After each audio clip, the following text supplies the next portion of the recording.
Hi, my name's Verity Butler and I'm here at the Christie stand at ISE 2025. Would you like to introduce yourself? Sure, thank you. Hi, my name is Joel St-Denis and I'm with Christie Digital. So we're here to talk about Sapphire today. So could you just give me sort of a broad overview of what Sapphire is? Yeah, sure. So Sapphire is a brand new projector we've just launched. It's a first hybrid high brightness projector actually on the market. It's a 40,000 lumen projector that has a hybrid light source. And what I mean by that is you have an RGB light source, which we've had predominantly in our previous series like Griffin and so on, which gives you the really high color output.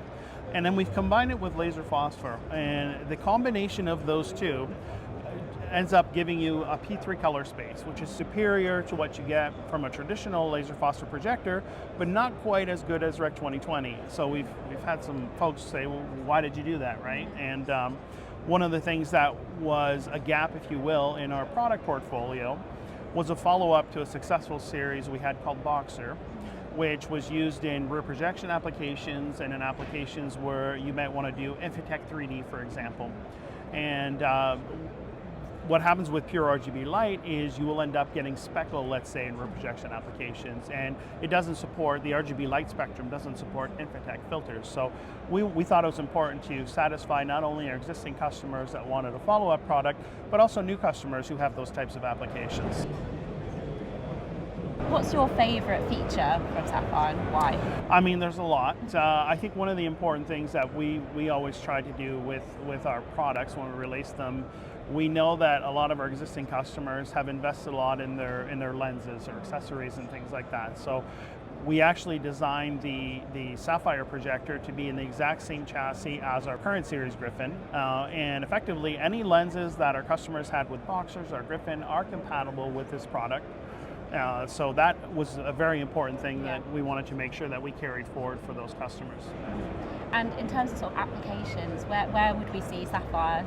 Yeah, so I've sort of touched on it a little bit. Anybody who's looking to do something like Infitec 3D with the Sapphire product, you're getting the absolute best possible Infitec 3D with P3 color space, which is not really, you can't achieve that P3 color space with a traditional laser phosphor projector. So those applications for sure, those could be in dark rides, theme parks, experiences where you're going to have, you're going to walk into a space.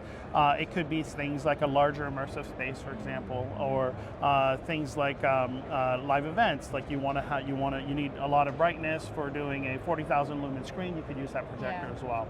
It's not necessarily, this product line is not replacing the Griffin series. Griffin series is still ideally suited for large projection where you want the best color space possible. As I was saying, this fits a gap that we had, which we now feel that we've solved that gap with this product. Nice. And touched on immersive there, so obviously that's kind of a bit of a buzzword at the moment, so where does Sapphire fit with that? Yeah, so because it is a larger product that's high brightness, it could be used in immersive spaces, but they would typically be larger, right? Like there are some immersive spaces where they're much smaller and you might have, a half dozen 5,000 or 6,000 lumen projectors or 10,000 lumen projectors that are doing the floor, the wall, and so on. But I could see Sapphire being used in a larger immersive space where you might have 10 meters by 10 meters or something like that, and you're doing rear projection to basically fill, let's say, 3 walls. And you come in here and you're not seeing any projectors because they're hidden behind in rear projection. So I think it's ideally suited for those types of spaces. Okay. To finish off, what kind of trends are you noticing when it comes to the projector market at the moment? And again, how does Sapphire kind of sit within that? Sure, it's a good question.